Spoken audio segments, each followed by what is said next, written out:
Ya, bismillah, assalamualaikum warahmatullahi wabarakatuh. Kembali lagi channel ini di Bimbingan Belajar Ar-Rayhan. Nah, di video kali ini kita akan melanjutkan part ke-6 dari prediksi soal KSMMI Matematika Terintegrasi tahun 2024 untuk tingkat provinsinya. Pada video kali ini, kita akan bahas soal nomor 11 dan juga nomor 12. Tetapi sebelum itu, kalau misalkan kalian belum subscribe channel ini, subscribe dulu sekarang agar kalian tidak ketinggalan info terkait tentang KSM dan juga latihan soal lainnya ataupun prediksi dari Bimbingan Belajar Ar-Rayhan.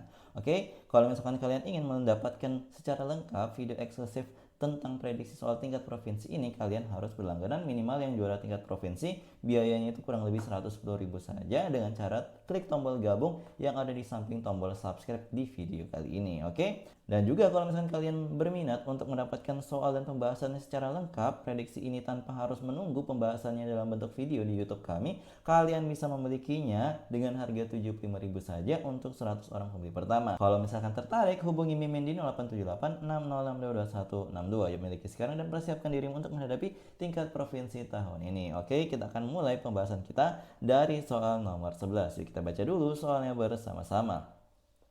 Seorang fotografer akan memfoto sebuah keluarga yang berjumlah 8 anak dengan posisi berdiri sejajar.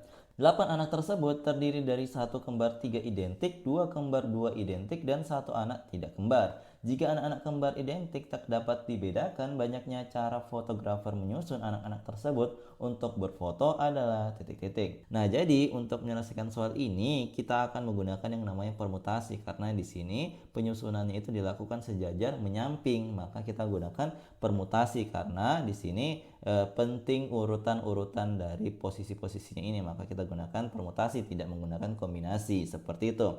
Nah, apakah kita bisa menggunakan permutasi yang pada umumnya kita gunakan, yaitu misalkan P N K sama dengan N faktorial per N kurang K faktorial? Tentu ini tidak bisa kita gunakan. Kenapa? Karena di sini ada beberapa unsur yang identik atau tidak dapat dibedakan. Oleh karena itu kita akan menggunakan permutasi yang khusus, yaitu permutasi n unsur yang sama. Nah, kalau misalkan di sini kalian bingung rumusnya apa, rumus permutasi itu adalah gini, permutasi n unsur yang sama, P sama dengan n faktorial dibagikan dengan unsur-unsur yang sama itu dalam bentuk faktorial kemudian saling dikalikan. Jadi Q1 faktorial dikalikan Q2 faktorial dikalikan Q3 faktorial sampai dengan Qn tergantung dengan banyaknya unsur yang sama pada suatu soal. Jadi ini n-nya kita taruh di tengah aja ya supaya bagus bentuknya.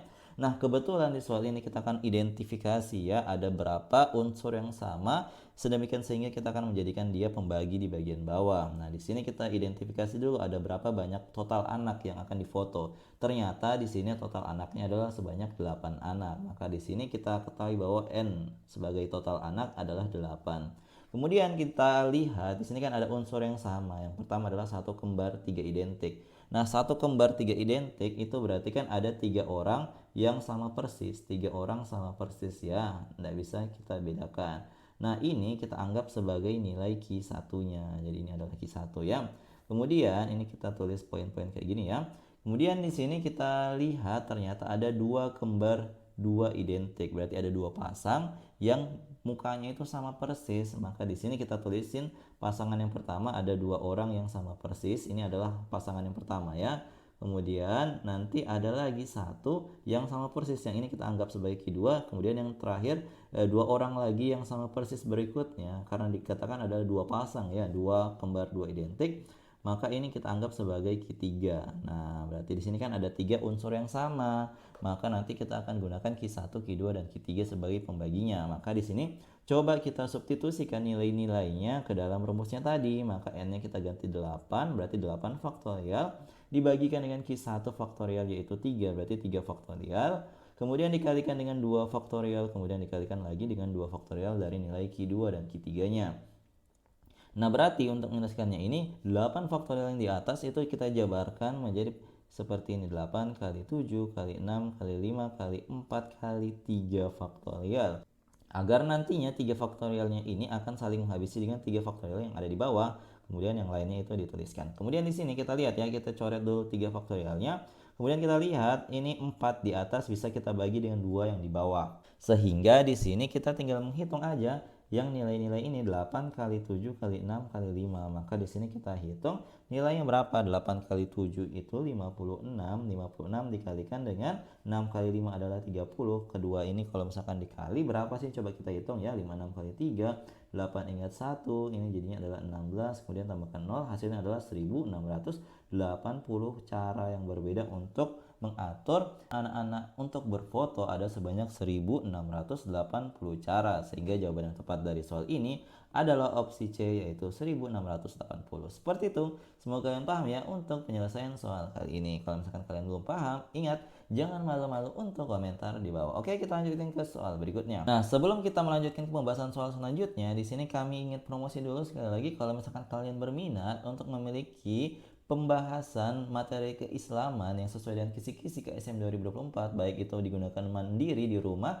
maupun untuk pembinaan KSM tiap tahunnya di sekolah, kalian bisa banget untuk membeli paket ini, harganya 120.000 saja, berlaku sampai akhir Juli. Kalau misalkan kalian berminat, hubungi Mimin di 087860622162. Kalau misalkan ini dibeli dengan paket prediksi maupun pembahasan provinsi, akan kami berikan diskon menarik buat kalian. Oke?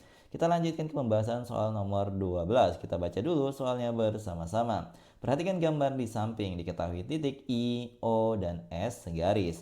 Jadi sudut MOS besarnya adalah 90 derajat, sudut SMO sama dengan sudut OKI sama dengan sudut KIO, dan sudut SMO banding sudut OSM sama dengan 3:2. Besar dari sudut KOI adalah titik-titik.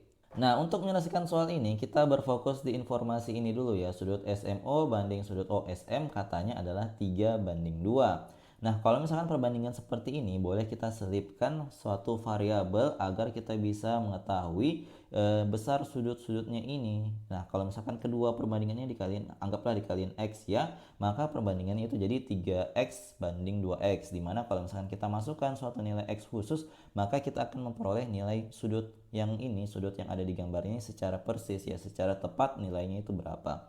Nah, di sini kita gambar ya, gambar dulu di sini untuk SMO, SMO berarti di sini ya. Ini kita tulisin 3X, sedangkan untuk yang OSM berarti yang ini ya, yang berwarna orange. Yang berwarna orange ini anggaplah kita pakai warna biru ya. Ini nilainya adalah 2X. Nah, kalau misalkan kita perhatikan di sini kan yang berwarna hijau, sudut yang berwarna hijau itu ada garisnya itu ya, ada garis di mana itu menandakan bahwa besarnya itu sama besar sudutnya. Maka kalau yang ini sudut OMS itu 3X, maka ini juga besarnya adalah 3X, yang ini juga 3X. Nah, kemudian di sini kita akan mencari tahu nilai X-nya dulu berapa. Bagaimana caranya? Jadi perhatikan segitiga OSM dulu ya. Segitiga OSM ini di sini coba saya berikan garis ya. Segitiga OSM ini. Segitiga OSM ini kan kalau misalkan segitiga totalnya berapa? Total sudut segitiga itu kan harusnya adalah 180 derajat ya, besarnya 180 derajat. Maka di sini kita akan coba menjumlahkan sudut-sudut yang ada di segitiga OSM ini. Jadi mulai dari yang SOM, jadi sudut SOM tambah sudut OSM ditambah dengan OMS. Nah, SOM ini besarnya adalah 90 derajat karena dia siku-siku ya, ini 90 derajat jelas. Kemudian ditambahkan dengan OSM. OSM ini besarnya adalah 2X ditambah dengan OMS. Sudut OMS itu berapa?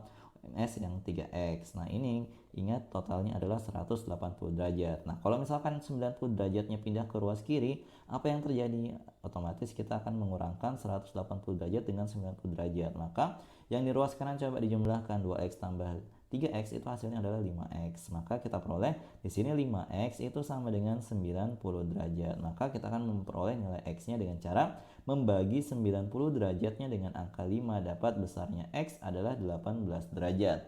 Nah, kemudian kalau misalkan kita sudah mendapatkan di sini besarnya 18 derajat untuk nilai X-nya, apa yang harus kita lakukan? Jadi kita di sini akan melihat segitiga yang satunya lagi, yang KOI, yang KOI ya, segitiga KOI ini. Di sini kan ada 3X ya, ada 3X, ada 3X. Nah, di sini kan sudutnya belum diketahui. Yang KOI itu belum diketahui, maka kita akan menggunakan total sudut segitiga yaitu 180 derajat untuk membantu kita untuk mendapatkan sudut KOI yang diminta di soal ini. Jadi sekali lagi kita menggunakan teknik yang sama.